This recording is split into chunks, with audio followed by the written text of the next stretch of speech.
So hello everyone, in this video I'll be discussing about some text properties which we can use on paragraphs or normal text. So let's do that. First of all, I'll be telling you how you can style this paragraph by a color.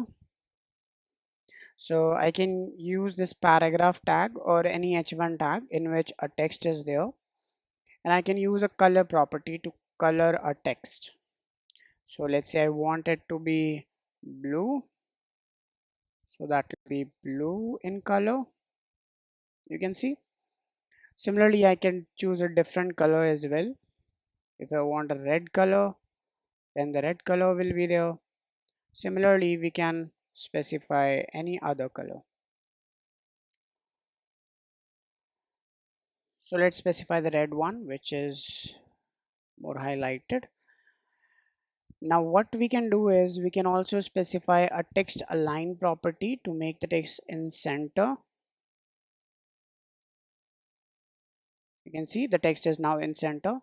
Make sure the width is 100% if you want that to come inside the center of browser screen.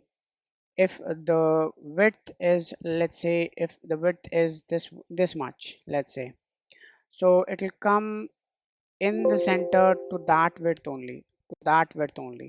So in complete width from here to here, only in it will come in the center here, not in here, because the width is not the full width. That's why it will come in the containers width. So basically it depends on the containers width, this text align property. So if we have the width of in 100%, then it will stretch to the browser screen as well. So this is it. And then we have text align right as well. So in the container it will take up the right position, and the left is the default one, so you can leave that out. One more value we have is justify, that I can show you by adding more content. Let's say this much. If I increase the content,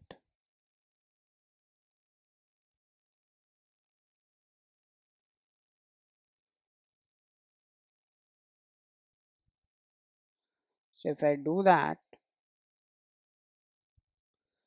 so you can see the width is there or the paragraph is there. But if I specify text align justify here, so it will justify or stretch it out the width. So earlier it was not stretching out the paragraph line equally. So let me just show you that. So you can see the last lines are there, they are unequal, they're not equal actually. So to make all the lines of a paragraph equal to the equal width, we are specifying this justify in text align.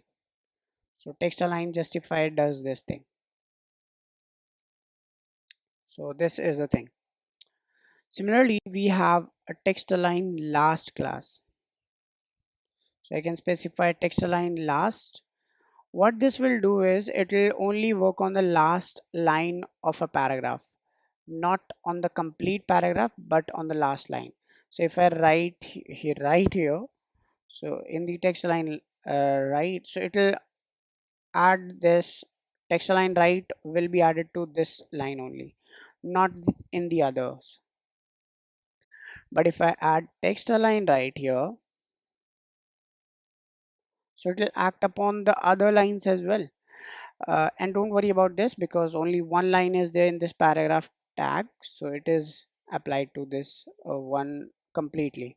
So that's why. So that's why text line last works only in the last line, not on a complete paragraph. Similarly, in this we can also specify justify and left and right other things. You can do that by yourself. Then we have a direction,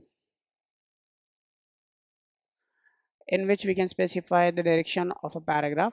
Let's say I want from the right to left.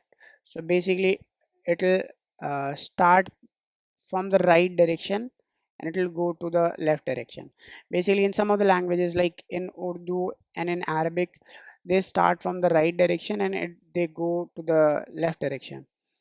But in the normal English language, we start the text from the left direction and we go to the right direction. Basically, it is that. So we are actually changing the direction of text, which how it is written. So if you want that, so you can write right to left. It will start the text from the right direction and it will go to the left direction. Also, one more thing you can write is BD override in Unicode BD. This is also necessary when you are changing the directions. So you can see it is rotated, it is mirrored actually. So it is from the right to left direction, not from the left to right direction. We cannot easily read this. If we add a mirror, then we can read that. So basically it is that. And the last property which I want to discuss is the vertical align property. For that, I'll be adding one image here in between the text because I want an element beside these text. So I can add src, and inside that I can add a logo dot webp. In alt I can specify anything. You know how to add image, right? From the HTML I can write logo here, and that's it. I can specify the width to be smaller, not larger. Let's say width is 50 pixel. I can remove this line.